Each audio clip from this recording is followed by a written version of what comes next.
Good morning, everyone. It's my real pleasure to welcome you all today on behalf of the Jindal Institute of Behavioral Sciences and on behalf of the OP Jindal Global University. Today marks the formal launch of the Brain Awareness Campaign at the Jindal Institute of Behavioral Sciences, OP Jindal Global University, India. To move forward, I'm joined by my eminent colleagues today. We have today with us our founding Vice Chancellor, Professor C. Rajkumar, and the Principal Director of CHIPS, and eminent Professor, Professor Sanjeev P. Sahani. We are orchestrating this event through our Center for Community Mental Health, and we also have today with us Associate Professor Mohita Junarkar and the Deputy Head of the Center for Community Mental Health today. So welcome you all once again. It's a real pleasure to have you all this morning. 14th March marks the beginning of the Brain Awareness Campaign all around the world. Every year, universities, research institutes, as well as other colleges come together on this day for a period of 1 week to celebrate the Brain Awareness Campaign. Through various series of events such as quizzes, presentations, the idea of Brain Awareness Campaign is to foster public engagement and excitement for findings in neurosciences and to talk about the brain in health and in disease. In 2022, the Jindal Institute of Behavioral Sciences has been conferred with 2 grants, the Brain Awareness Grant as well as the Global Seed Engagement Grant. When it comes to the Brain Awareness event, 2 key organizations play a very important role since the 1990s.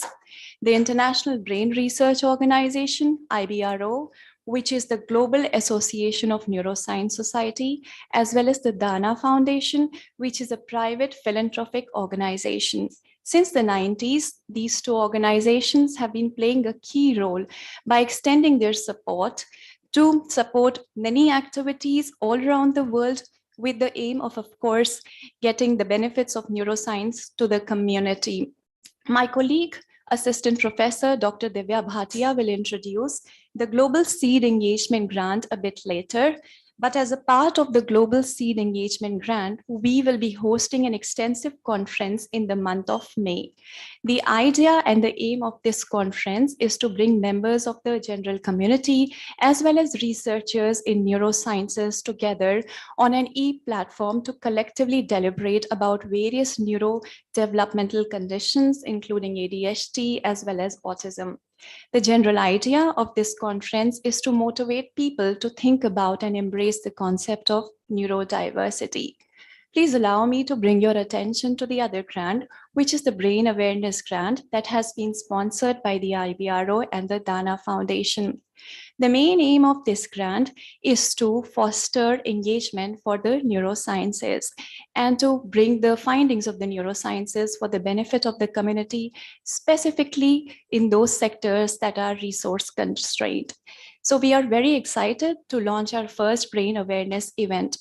For this campaign this year, we have focused our energies to talk about the aging brain. This is because the statistics shows that our society has an increasingly large number of elderly population with a variety of needs. In order to ensure a high quality of life, it becomes imperative that we as a society engage in fruitful dialogues that touch upon different aspects of aging.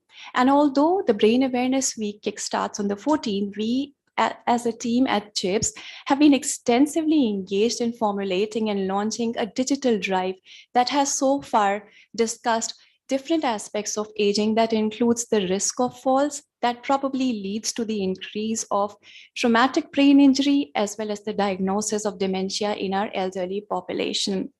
To culminate this drive, this month in March, we will be holding an event which we call the Doctors in-House event. The Doctors in-House event will serve as the e-platform that will aim at bringing together again the members of the general public as well as doctors specializing in different domains to collectively deliberate about important aspects of aging. For this event, we will be focusing on 5 key aspects that we have identified as a team. We will be focusing on the structural alterations in the brain with advancing age. We will talk about various lifestyle diseases such as diabetes in the aging population. We will also discuss the concept of reversible dementia, oxygen deprivation, and most importantly, we will celebrate healthy aspects of aging or the positive aspects of aging. To culminate this entire drive, next month on 6th of April, CHIPS will join hands with our local national partner, which is called the Samvedna Senior Care in Gurgaon. On 6th of April, in collaboration with Samvedna Senior Care, we will be launching for a day the Elsbury Samvedna Open Day. On this day, we will welcome a large number of varieties, caregivers, and elderly population to Samvedna. Over there, we will host a variety of events, including brain quizzes, activities, yoga sessions, free hearing tests for the benefit of everyone who is involved. And by the end of these 4 extensive months, we hope that we have touched upon important lives, we have delivered important messages along the way and have dispelled important myths that still prevail as a part of aging. Thank you very much and welcome you all once again. Now I would like to request my colleague, Associate Professor Dr. Mohita Jonarkar to share a few words, please. Thank you, Neha. So the Center for Community Mental Health, which is a part of Jindal Institute of Behavioral Sciences, was established in 2017. The main aim of the center has been to provide education, training, and to disseminate research findings to students and professionals for enhancing community well-being. So far, the center has organized 2 conferences in the area of community psychology and emerging trends in psychological sciences, as well as been catering to a lot of students on the campus with help of brain assessments and psychophysiological assessments which have been carried out. These were also part of the Biswamil in the pre-pandemic times that we were organizing. The center follows a preventive approach to positive mental health, and we would want to strive and continue to address the current mental health and social priorities with an aim to actually create differences in people's life and enhance their quality of health. The ultimate aim of this center is to channelize the research efforts for innovation and transformation of well-being of the communities. The center aims to achieve this mission of its by conducting research, training students, organizing workshops, outreach sessions, holding public awareness events, and developing collaborations at national and international level. Brain Awareness Week is one such initiative for the year 2022, where we are aspiring to spread awareness among the masses for evidence-based information about brain functioning and breaking several myths about the brain with a special focus on the elderly and the special needs. Thank you very much, Dr. Jonarkar. Now, may I please have the pleasure of requesting our Vice Chancellor, Professor Dr. C. Rajkumar, to share a few words with us. Thank you very much. Thank you very much, Neha and Mohita. And also, I want to first of all thank and congratulate the Jindal Institute of Behavioral Sciences. Once again, a very important initiative for promoting the Brain Awareness Week. In fact, this is one of those areas where so little research and also knowledge and capacity has been built in our own country in terms of the health of the brain and the possible consequences of not taking care of it. The obvious aspect of Alzheimer's disease is something that many of us who are familiar with people who are elderly in our own families have suffered. This is again an aspect where not many people are aware of in India. So I'm very delighted that JIPS has partnered with IBRO and other organizations to have this Brain Awareness Week. I want to once again congratulate Dr. Sani and his team of researchers and thoughtful individuals who have made it a point to organize the Brain Awareness Week. I want to just reflect on a few things. One is that we are conscious of the fact that we are social sciences university with strong emphasis on different aspects of social sciences, including psychology, but also behavioral sciences in a more broader way within JIPS. And I do believe that while medical schools and those institutions which has strong research capacities and researchers in those areas have a very important role to play, one should not underestimate the role of behavioral sciences in general to look at, examine these issues. These are very interdisciplinary issues which are worthy of research within JIPS, and I'm very delighted that we are marking this occasion. I also think that, and I quickly glanced through some of these materials, I think at some level, many of these aspects are very personal to us. I note that several aspects of how we can reduce the risk and vulnerability surrounding this has been identified. I think I may even suggest that we can make small videos surrounding this, because it will form a very important aspect of public interest dissemination about what you have already produced as useful content.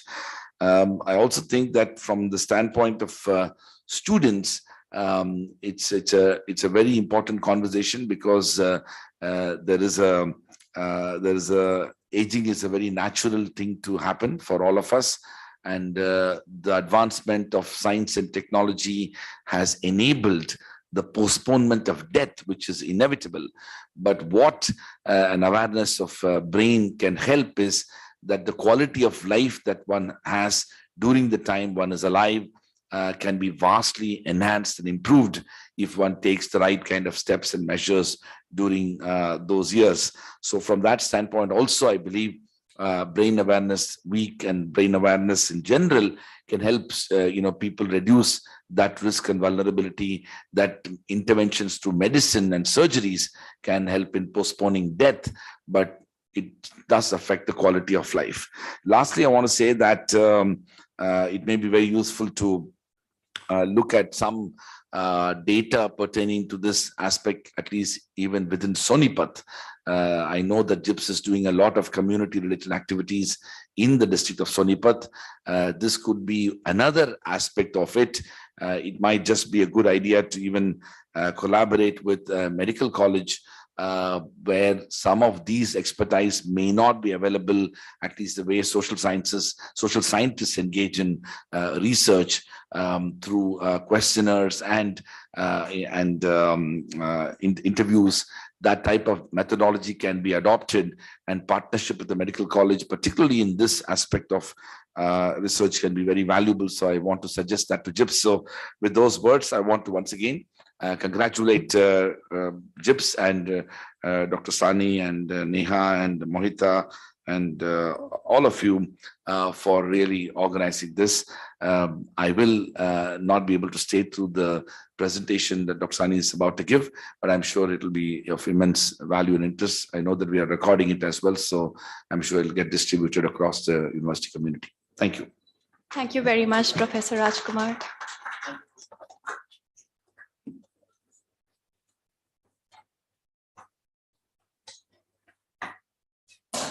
Professor Rajkumar has delivered a very key and important message, which is the alliance between the neurosciences and the behavioral sciences. Now, I would like to invite our Principal Director and Professor of Eminence, Professor Sanjeev P. Sahani, to deliver a special address for all of us today. Very good morning. First of all, thank you very much for organizing this kind of a program. And I believe that precautions are always better. But in mental health, I want to tell you, in India, we do symptomatic treatment. When someone, if I say anybody in this room is suffering with depression, most of you are going to say no.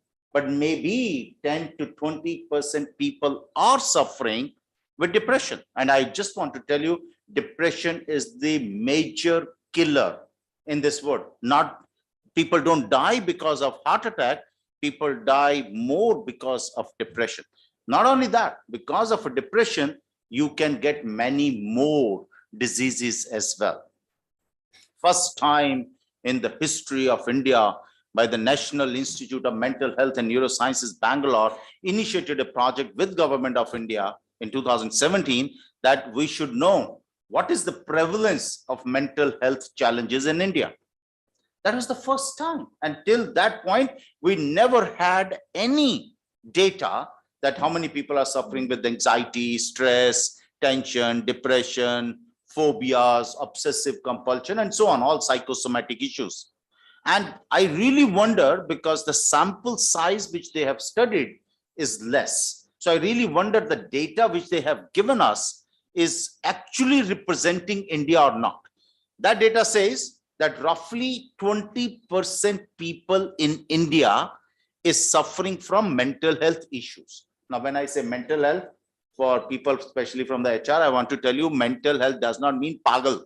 In India, mental health means that people who are pagal, So mental health, I want to tell you, all of us, we are neurotic by means, okay? Maybe few are very less, few maybe quite a lot. So neuroticism, how well we deal with the neuroticism. Right now, we don't have any system to deal with the neuroticism. To be very honest, when I say we don't have a system, I mean to say that there is only 0.6 psychologist is available against 100,000. That means only 6 psychologists are available against 1 million, which is 10 lakh people. And I am also doubtful. I'm a vocal person, as you know that. I'm also doubtful the quality of these 6 people, because most of us in this room, we have done masters in psychology. I really wonder if the people can say, after doing masters in psychology, I can go and help a mental health related issues person. That's just not possible. So not only the numbers, but even the quality is quite disturbing. Not only that, we thought that, schools should have a counselor. Government of India has approved that every school should have a counselor. So as per when there is a mandatory instructions by the Government of India, regulatory bodies, we have those. But what are they doing? Either they are teaching psychology or they are doing career counseling. But in schools also, I have seen that the counselors are quite ineffective. Now, the point is, who's going to do it? Universities. I have due respect to Divya and Neha and Mohita. They also more interested in research. They're more interested in publishing papers rather than going to the nearby villages and asking them, what are their issues? Can we help them? Why we are not preparing our students of this university? We have 10,000 students. We are going to have 10,000 by 1st of August. Why we are not taking them to people and try to help them? But I know when you are going to do that, there is a cultural gap. Then the way you are going to speak, they are not going to understand how we are going to help. Thank you very much, Neha and Divya, that they have got grants. I'm very happy. But whom they are going to train? The people who are already, this is somewhere else, or the people have already started clapping? My time when you don't like a speaker, so student used to start clapping. That means enough, Okay. So now whom they are going to train? The people who are already aware of. I'm glad few of them, they are going to the villages and other places. But don't you think, now coming to the point, although we have a lot of expectation, typical as an Indian, having a lot of expectation from the government. But yes, why not? Because we are paying taxes to them. What the Government of India is doing for mental health issues. Are you aware that there is only 2% of the total medical health budget? 2% of the total, that budget goes only to the mental health. And that also now they have started, not organizing programs of awareness. I wish that Government of India sometime will get up and will start doing these kind of awareness. Now talking about brain awareness. What is brain? If I ask you, you will say there is some organ in my head. What does it do? I don't know. Everything, whatever you are doing, whatever you are perceiving, whatever you are thinking, how you are reacting, it happens through the brain's instructions. If I ask Ritumani to raise her hand, and if she does it this way, how it happens, I have to take full 1 day to explain you how it happens. First, I thought. I processed it through language. I spoke. You heard through your ears. It went to your body. Then your brain instructed to your arm to go up. And if there is any issue, not only in communication, in my approach of letting you know what I want and how you perceived it and how you reacted it, it is a complete functioning of the brain. I want to make it absolutely clear that brain, body, and mind cannot be separated. Many people, they study psychology in isolation, especially very thanks to social psychologists, which have no idea what the psychology is in India. I'm sorry to say, not India, all over the world, because any social psychologist can change the society thought process or a community thought process by any means, forget about a nation. Because social psychology, look at the social psychology of the farmers who had such a wonderful plan, and they blocked the GT highway for full 1 year. That is called social psychology, not the social psychology what we teach or what we understand in India. Coming back to brain, I want to tell you what is the recent research going on. It's a very, very simple thing. Can I go to the whiteboard?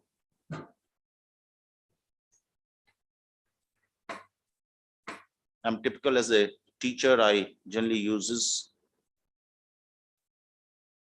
Yes, then I know. Great. Yeah, press here. Don't worry, don't worry.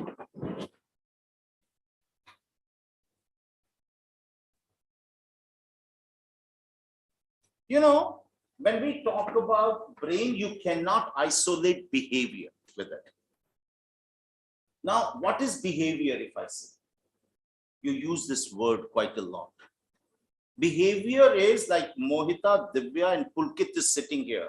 If I say, now stimulus is saying, I say, I use this certain harsh words. I'm rude with 3 of them. Their reaction is going to be different. Now the question is why reaction was different when stimulus was saying they are all associate professors, they are all having a qualification, they are all of the same age. Then why the reaction was different? Because of their thought process. Mohita starts crying, Divya walked out, and she started, Pulkit got up and started abusing me. Why the reaction was different? People are very happy that somebody can abuse me as well. Why the reaction was different is through their thought process. How do we develop this thought process? Through my perception, through my upbringing, through my experiences, through my rationalism, through what I have studied, and on the top, which scientists don't talk about, is intuition. It's my intuitive. I don't like General Kocher. Why you don't like him? Have you met him before? No, but I don't like him. Intuitive powers, and people ignore, especially the scientists, they ignore that intuition is non-scientific. No, we need to study. Intuition is not a non-scientific, but more and more studies are being happening, and we are trying to prove it is a science. But people are not aware. People only talk about there are 4 sources of learning. One is empiricism, which is through experience. Rationalism, we learn through reasoning. Then comes authoritativism through books and journals and all that. But the 4th and the very important is intuition as well. Now, when I'm talking about stimulus, you can see over there, not at my face, stimulus and response. I'm hungry. Here is the food. I am thirsty. Here is the water. This is an increment period. I want a promotion. Promotion is here. I want more increment. It is here. I want a big car, long car. It is here. Now the question is, don't forget, there is a barrier. Always there is a barrier. There is a very important saying, there is a slips between a cup and a lip. That is a barrier. So when people try to move from stimulus to response, this is the most important research area these days where behavioral scientists are fully involved. Now, when you travel, now you can, I want to have a glass of water. Water is here. Probably in the fraction of a second, I can have water. But there are certain things like I want to own my own helicopter or my plane, which probably for whole life I will not be able to do it. But the journey from stimulus to response, as I said, will go through thought processes.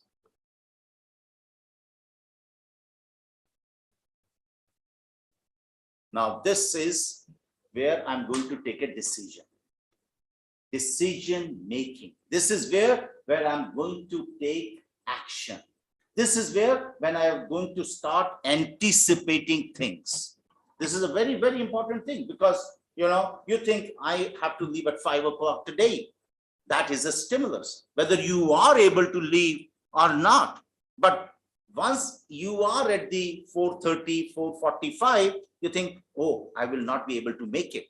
So what is happening? What happens at that point of time in brain guides your behavior. And stimulus and response, in everything we have a stimulus and response. To come and attend this, to listen to me. Now all of you are processing what I'm talking about. Or does it make sense or not? So stimulus response is there in every fraction of a second in our mind. But I'm talking about processing, how you move from stimulus to response. There are a lot many people are doing a lot of research on decision-making sciences these days. This is little different than data analytics, marketing analytics, business analytics, but that also when we are getting data from this, but this is the most important. My behavior is totally dependent. Let's say I ridicule anyone, I reprimand anyone. What happens in that case? You process. No, I should put up my point. I should fight for it. Your thought, your brain is advising you. The third is you say, I don't care about you and I'm leaving. So whatever your response is, that happens in fraction of a second. So now think about how important this brain is. I'm not going to go to anatomy that we have an occipital, frontal, parietal and all those kind of things. But I want to tell you, we have an excellent expert. She'll tell you more about it. But I want to tell you, brain, how much it weighs? Look at that. I think it's 1.5 kgs. It's maybe a little heavier than you. So nothing to do with the weight. It doesn't mean the people who have a heavyweight brains, they are better. But what I'm trying to tell, this 1.5 kg process everything, your vision, your hearing, your reaction, your anticipation, your decision-making time, whatever you are thinking and doing, whatever you are feeling, whatever you are reacting is doing by 1.5 kg organ. And you are known not by your name, you are known by your brain through your behavior. I also want to tell you,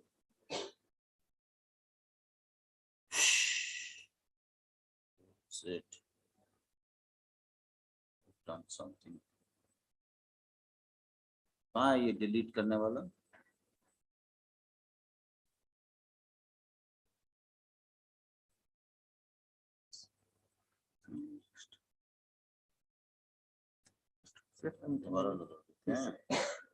See the screen? Whiteboard. There is the Eraser. It is no, eraser. Perfect. Now, 3 things are important when we talk about how brain reacts to things. The first one is reaction time, which I've said enough, but I want to talk about more. Ritumani, what did you have yesterday morning in breakfast? She's pretty fast. Jeevandeep will take probably 20 seconds to respond. Why people differ? You need to understand. It's very easy to say this person is slow, he's not reactive, reflexes are this. You need to understand. And I also want to tell you, these are non-trainable things which I'm talking about. These are innate and inborn.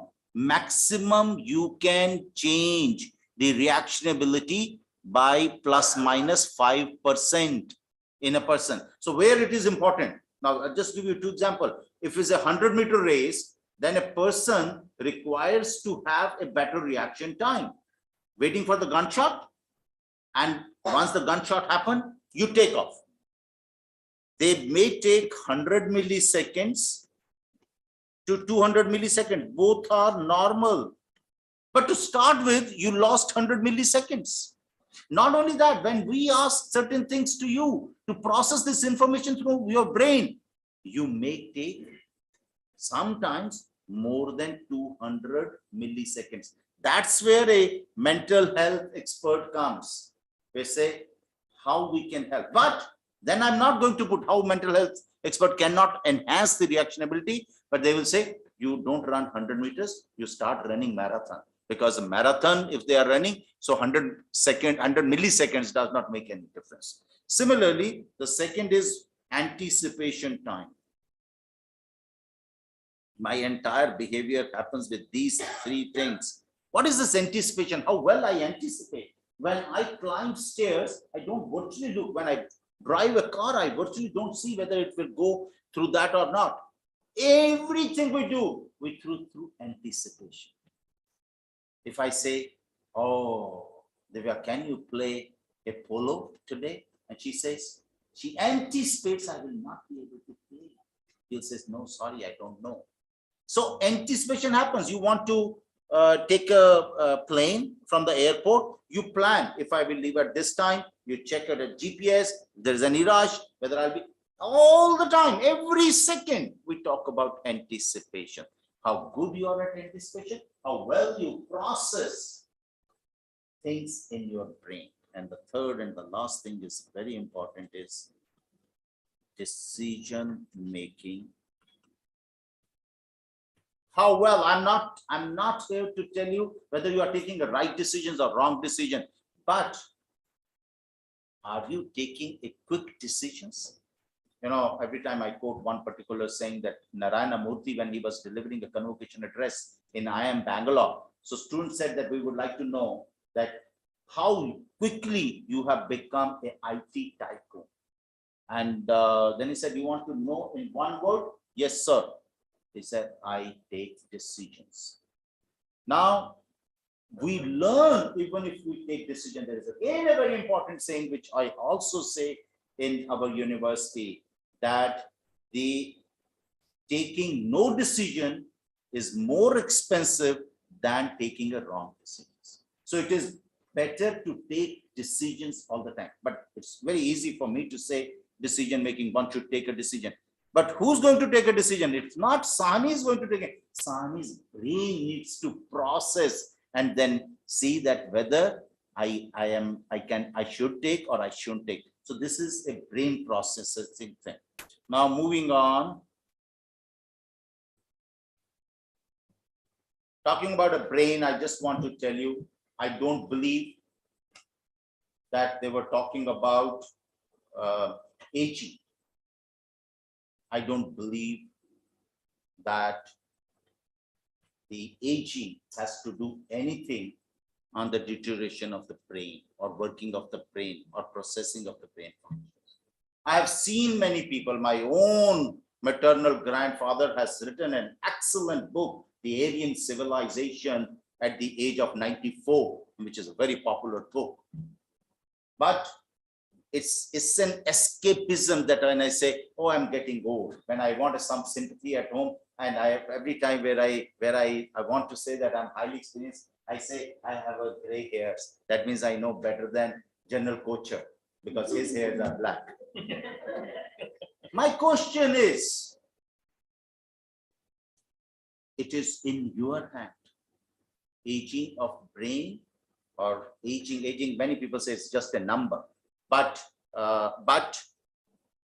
how you are occupied, if you are free, you don't have work, if most of the time, but you know, it's not that the people who are free these days, there are certain companies, I will not name them, that they will hire you, they will not give you work for 2 years, they pay you 20 crores of rupees, just you come and sit. Even in United States, if somebody is interested, I can get you a job at $80 per hour. The only thing is you need not to open your mouth, just go and sit among the mentally challenged people. And people don't survive there for more than a week. Everybody leaves. Now, question is how I process my brain. The more I will occupy, the more younger I would be, even by brain and body. The more I'm sitting at home, why General Kocher at the age of 70 is so active, because he comes every day and he is meeting so many people. He's processing his brain every day. If he's typically as a retired person sitting at home, we would have said he is aged. Now, the most important thing, I hope these two young scientists will address this issue, how I can make my brain functioning well. Can I be the master of my own body? Mansi, his heart is under your control, your own heart, or not? He does not understand my question. Is your heart is under your control? Fully under your control? No. Whose heart is not under control, of their control? They're right. Yes, yes, yes. Yes, Meena's heart is not under her control. Anybody can take it. That is what she's saying. She's saying, my question is not only my heart, my brain, my lungs, my nervous system, my muscles, my electrodermal capacities, my temperature, my skin temperature. When I shake hands with people, I try to read their personality through the temperature of their hand. Now, everybody needs to learn. Divya and Neha, please spread this to everyone. Everybody needs to learn. I am the master of my own body. I can regulate my own physiological processes. I can regulate my own bodily functioning. That is the most important thing. It's not that, you know, whenever I see a stray dog or a rat right now in this room, I start jumping and my heart rate goes up. That means I don't have a control. So how do you do that control? There are 4 types of brain waves. One is called delta, which is 0 to 4 hertz per second. And the second one is theta. This is interesting. 4 to 8 hertz. Then comes alpha. This is 8 to 12 hertz.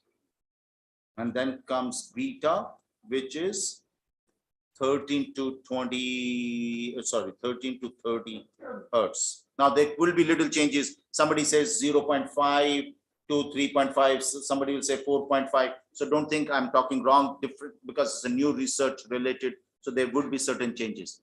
Now delta is a completely coma state. Whenever you are a brain dead, or whenever there is a, you go into the coma, when you are not aware, non-awareness point. But 4 is, I want to tell you, number 4 is a deep sleep. Now I am going to tell you something very, very interesting things. So all of us, we go to 4 when we are sleeping. They said that maximum we are spending time 2 hours before we get up. If Neha gets up at 7 o'clock in the morning, so 5 o'clock, she is into the deep sleep. When people are trying to wake you up, you don't get up. The people who spend more time, people who spend more time on phone while sleeping, they are much more healthier people. So they process their brain well. So I may be there for only 20 seconds, but day is there for 3 hours. It's possible, but that means day is having a much more healthy mind and body and brain functioning and everything. So that is also one of us when we do sleep test, and we do that. Now, theta is a trance state. When people get through meditation, when people really enjoy, when people are totally focused, when people are totally attentive. So that is a theta state you enjoy. In fact, most of the time, after having, if you are not taking alcohol, most of the time, when after having a heavy dinner, when you take a food and after 20 minutes, 30 minutes, you do it like this, that is the time is a theta you enjoy. When people, I used to travel by local bus and people used to, they're sleeping and hitting you hard on your shoulder, they are in theta. So theta is the most enjoyable and euphoric phase. When people are in love, they are in theta. So alpha is a receptive, very receptive phase, where I am calm, cool, relaxed, receptive. I understand. That is where you are processing. The brain process happens maximum in a nicer way, in the best way is through alpha. And beta is when you are hyper or a super hyper, when you start, hitting people, fighting with people. So you must be thinking I'm all the time in beta, right? So now the question is, every human being has a switch in the body.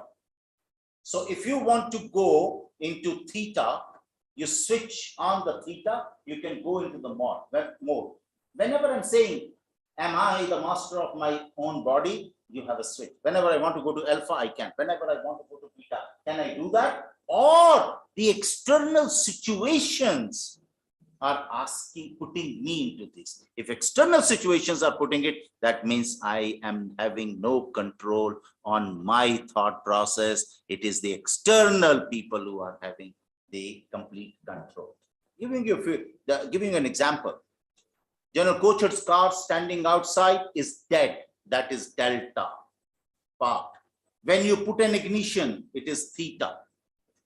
When you start thinking, alpha is thinking all the time, whether how much petrol is there, window roll down, up, AC on, whatever, reverse karna hai, how much time it will take to reach, is alpha. Beta is, there is a low beta and a high beta. Low beta when he starts driving at the speed of 40 kilometers per hour, and high beta is when he starts driving at 150, 160 kilometers per hour. Similarly, General Coach may be going into delta for some time, but when he enjoys his sleeping, maybe into theta, getting up, relaxed. Alpha, when he says what I'm going to wear today, what all I'm going to do, how many letters I have to write, whom I have to give a call. So low beta when you are in activity, high beta when you are fully on that. I'll give you 2 examples.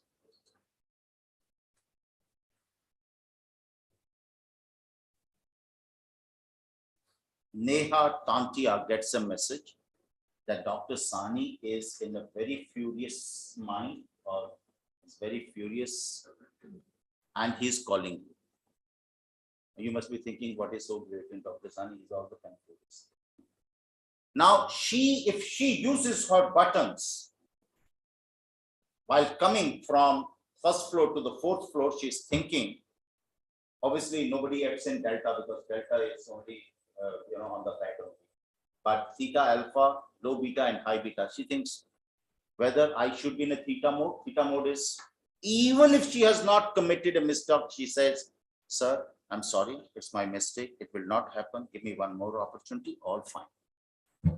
That is, she thought theta will help her to avoid this situation. So she suggested her brain to behave like this.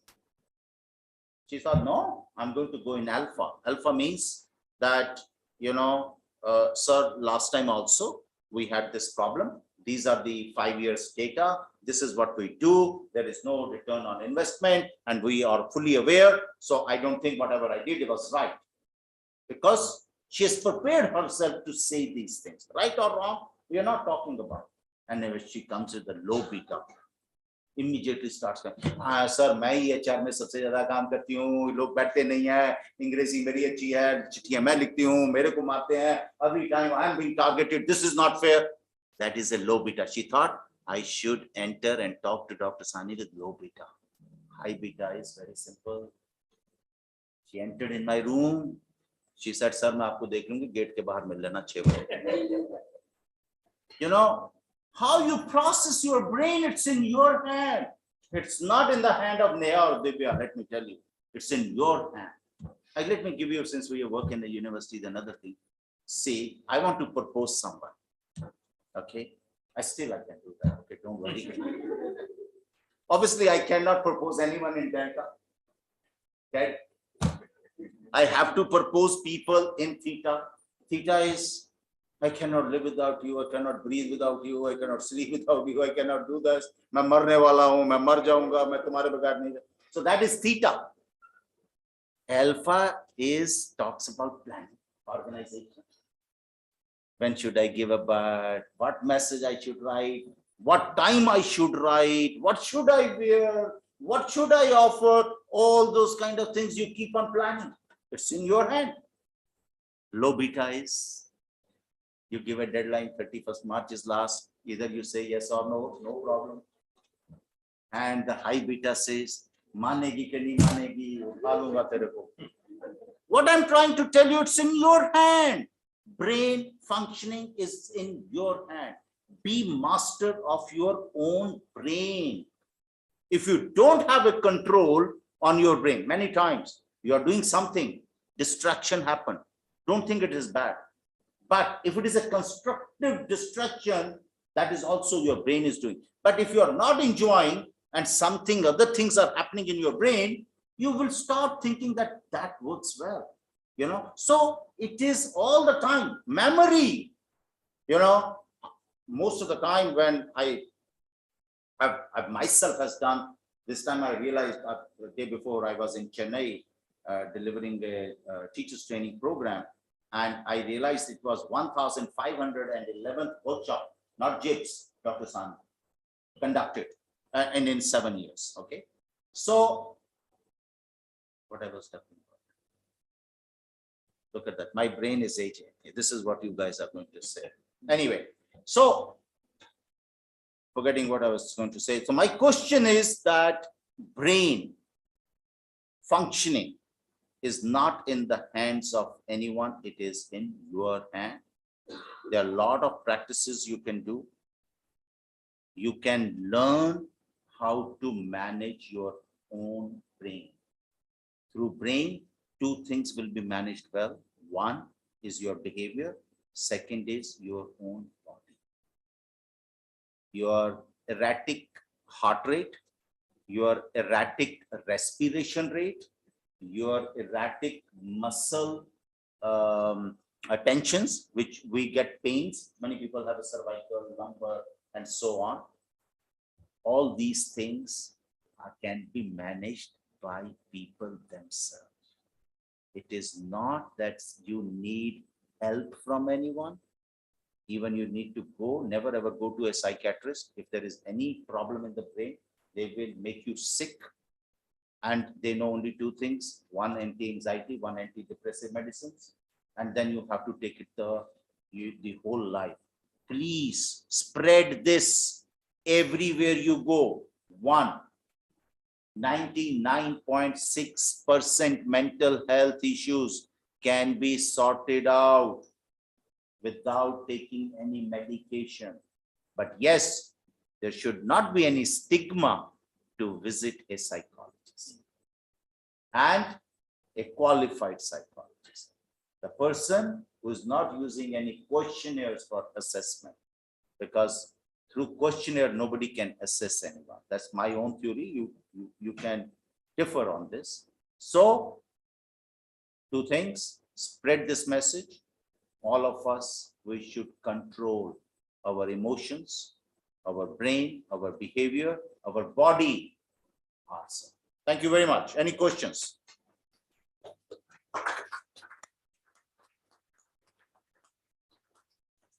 Questions? Please stop. Stop. मैं कर दूंगा यार. Any questions? Is it possible that the brain atrophy has an effect on us? Like you said, if we keep ourselves active and keep ourselves going to our brain, does that also have an effect on us? There could be only two reasons. One is through chemical dependency. Second could be related to that is there is a childhood traumas. Like trauma could be, at the age of 1.5, I had an accident where my brain has hit hard at that point of a time. And for the next 30 years, there was no symptoms of organic brain dysfunction. But at the age of 30, 40, 50, 60, you could see the lesions have come through MRI that yes, it has an effect on the brain. That is either through chemical dependency that can happen or through if you have a childhood traumas. The second is otherwise, if you are fully occupied, you are active, you are thinking well. Now, I'm not asking you that all the time you have to think ethical things, moral things, or legal things. You may think illegal things. I don't care about it. I'm not here to preach anyone that if you think only legal and morality and ethics, your brain will function. No, no, no. Even the people who are engaged in the criminal activities, they are very active.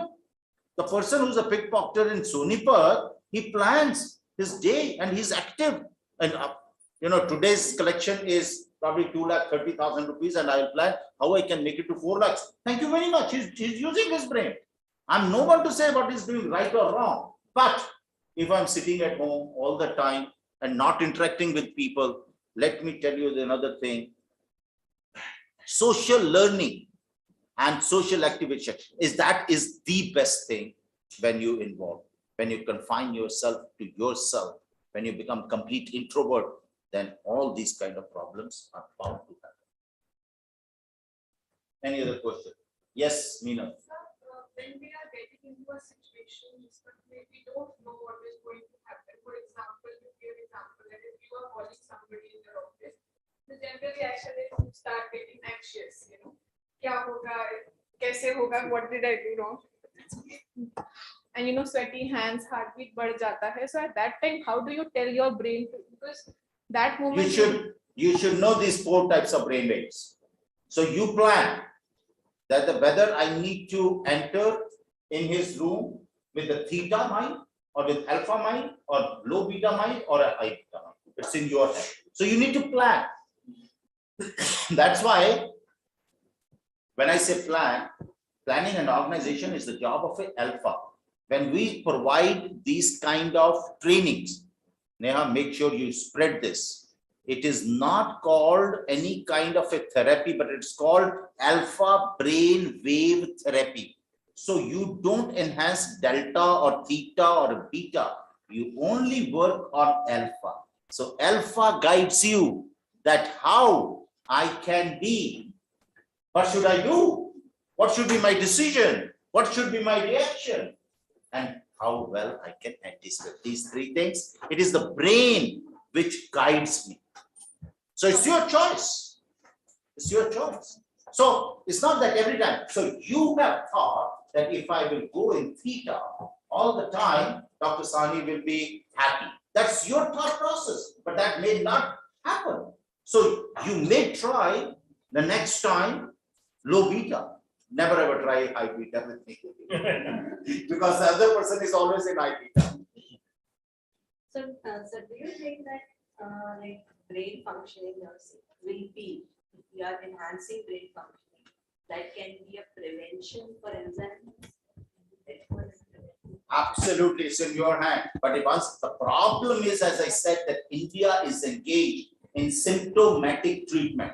First of all, you have no idea whether it is a dementia or delusion or it is, any kind of involution, melancholia, or whether it's a schizophrenia, catatonic one, there's a lot many things. Now the question is, how many of us, when we have these kind of problems, we go to a psychologist for evaluation? Even if you go to a psychologist, there is not enough psychologists and there are not competent psychologists who will tell you this is what your problem is. I'm talking about my India country. Second, even if you come to know, then the symptomatic treatment will start. Precaution does not happen. That's why I'm so grateful to these two young ladies, Neha and Divya, that they have got a grant. But even, thank you very much, I've got a grant. But even if there is no grant, I would request other psychologists that they should indulge. We will provide them a grant. 100%. I will never say no to any grant if you come, which is what you rightly, Amita said, that how we propagate this, how we go to villages. In fact, most of us, we should adopt villages and we should say, for mental health, Jathedi is my village. That is the way we can make things happen. But yes, precautions, yes, right from the beginning. In fact, every time I say, you can't stop certain psychosomatic problems if in your house you have a domestic abuse or domestic violence. Or I'm sorry to say, if anybody sitting with that, with a single parent or with broken homes, with certain issues, there could be traumatic experiences at home, which causes most of the psychosomatic problems later. You have to be very careful. Every individual should take a training how to raise kids. None of us we have ever taken. None of us discovered. Janakocha, did you take a training how to raise kids? Hands-on. Hands-on experience. Not hands-on. You are dependent on your mother or a mother-in-law. And then don't they have a thought process, the ideology, again, a 30-year or 3 generations before. So that means you are taking your child not for the future, but for the past one, 30 years. So then there is a mismatch. And when the child starts, facing the world, and he thinks that, oh, there is something wrong, misfit. And that's why, people are suffering for more and more psychosomatic issues. Yes, Bhavya. Thank you, sir. So my question is, so you said that when you shake hands with another person, you are able to read their personality and you are able to you basically read their temperature and you're able to interpret their personality. How exactly do you do that? And I'm aware that the way you shake hands, it definitely reflects off your personality. But how do you do that? Okay, it's a very simple thing. There are 2 formulas in this. One is through sweat glands. You must have heard about skin resistance and skin conductance. Our skin is not dead. And every time in our skin, there is a continuous flowing of electricity. Okay, so you need to measure that at what level this electricity is flowing. So that is, we measure in kilo ohms. If there is more resistance to electricity, that means you are definitely controlling your brain or your mental processes. Your cognitive abilities are going to be excellent. So that is one. And how it gets it? And that particular thing, we get it through the electrical conductance or electrical resistance. Conductance and resistance is inversely proportional. The people from the physics, they know better on this. Now, that is one. Second is, one is when temperature, skin temperature, I'm not talking about the body temperature. If your skin temperature is anywhere between 28 degrees centigrade to 32 degrees centigrade, higher the temperature, better it is. But if it goes less than 28, that means you have certain issues. But if it goes less than 25, you have major psychosomatic issues. So when you shake a hand, one is, you very rightly said, that whether these 2 tissues are connected well. There is something called a fish handshake. So you do it only like this. So, or when you shake, your temperature, your skin conductance, you feel it. And that is where you can. Anyone who doesn't know me can shake hand, we can tell you personality. And most of the human resources people, There is a lot of research. You must study that because you are the one. I don't know for what reason. Very happy shaking hands with the people who come for the interview, especially the men folks with the ladies. Now my question comes: you people, they shake hand, and the first 45 seconds, every human resources person, they make their decision. And the remaining 20 minutes, you are justifying your own decision. I'm right, I'm right, and right. Again, 92%, you will justify. Only 8%, you may say, no, no, no, at the end, I was wrong. Does it happen, Jeevan? You have to say that. Anyway. Yes, please. This time I'm observing that there are not many students who are coming with a lot of mental disturbances in various ways. Having the students aware, what is your message? What should be doing when the parents call and they have to go for this, they have to go for this. So what is your message? You are absolutely right that this is the only time when we have felt that not only the students, but all of us have certain mental health issues. Why it happened? Because almost 2 years, we were jumping on each other's toes. And when myself and my wife were only home for 2 years, we have fought probably the maximum times rather than in last 30 years. Okay. This happens because when I'm at home, why the air conditioner is on, why the TV is on, why you are doing this, obviously. So same thing, whenever there is certain issues at home, whether at the parents level or at the children have their own terrible experiences from it also. So their temperament has changed quite a lot. Now they are not as receptive. They does not have as kind of a patience or a tolerance. Although our students, general students, are not having a patience and tolerance, but the level has increased for them. Now they said, whatever we want to do, we'll do it ourselves. Nobody can guide us. The second is that their parenting. Earlier, parents says that do whatever you feel like. But when they are drifting from the main track, then they said, no, no, no, no, and they will not do it. They want an external people to help. Wardens should help, or the teachers should help. That is not right. What kind of mind? What kind of, the mental setup you have created for your children so to stay forever till your graveyard. So let me tell you, your answer to your question, you can't do anything much. The only thing is you can talk. In psychology, there is one word called catharsis, CATHARSIS. That means whenever there is an extra energy, it must drain out.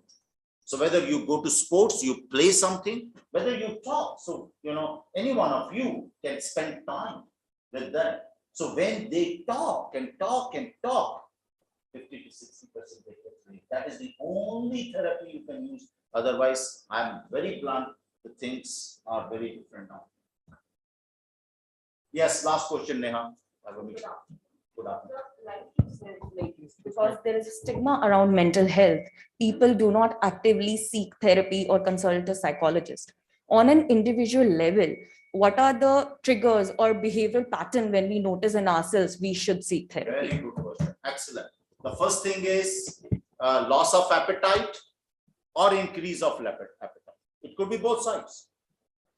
Loss of weight or increase in weight.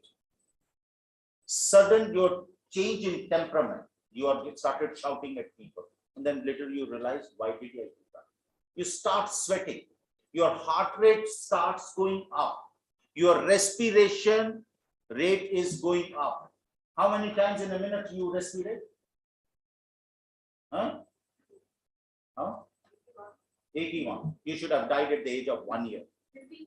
My question is that most of us, I can guarantee you 99% people sitting in this room does not know that how many times in a minute we respirate. And let me tell you, I'm very happy that Babas, so-called Babas, are coming on an Asta channel. They talk nonsense, but one thing they talk well is about the respiration. Do you need to control on your respiration? So heart rate, respiration, unnecessarily body pains, and your bhuk lagna, weight cut, those kind of things are initial symptoms that there is something wrong in the system, and that is a warning. And that's where you need to consult. You need not to go to a psychologist. You may consult your peers, your friends, they may help you. But if it is get increased, there is nothing harm meeting a psychologist. Great. So thank you very much. I again am very happy that Neha and Divya, the first time General Institute of Behavioral Sciences is organizing a brain awareness week. Thank you very much for that. But my only thing is our research, our programs should reach to masses. I'm glad that General Institute of Behavioral Sciences started GIPS infotainment, and I would like to give the entire credit to my friend Hanan, who has initiated and who is after my life, that we have uploaded 140 videos, and in such a short time that there are 33 lakhs, 3.3 million people have viewed it. So that is still reaching to little bit to masses. But unless you have a personal contact, you meet people, you talk to them, understand their problems, even each one of us, we take a pledge today that we will spread the brain awareness to 10 people.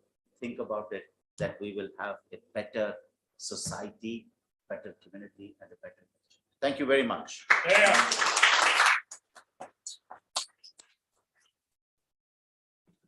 Thank you very much, Professor Sahani. That was very inspiring for all of us. Please allow me to call upon my colleague, Assistant Professor Dr. Divya Bhatia from Jindal School of Psychology and Counseling to offer a vote of thanks. Thank you. Thank you, Neha, and thank you, Professor Sahani. It was such an enlightening talk, and I'm very sure that our audience is taking at least some messages home regarding how brain influences your behavior and how brain is a very important organ and you should be taking care of it. In next few minutes, I would like to briefly introduce you to this another event that we are organizing at JIPS in May with a special focus on neuroscience, with a special focus on neurodevelopmental disorders in society. This event is also funded by the International Brain Research Organization, and the grant that we have received for this one is the Global Engagement Seed Grant. Now, the Global Engagement Seed Grant is awarded to researchers around the globe with a mission to promote neuroscience and increase awareness about the brain at the local, regional, and the community levels. And JIPS is very delighted to join IBRO in its mission to spread awareness about mental health and brain issues this year. And the event is focused on neurodevelopmental disorders in Indian society, and we will be talking about the risk factors that we have for neurodevelopmental disorders and the importance of early diagnosis, as well as the government guidelines and available policies. And with this, we will also be having special sessions on specific neurodevelopmental disorders such as epilepsy, autism, learning disorder, ADHD, vision and hearing impairment, and speech impairment, etc.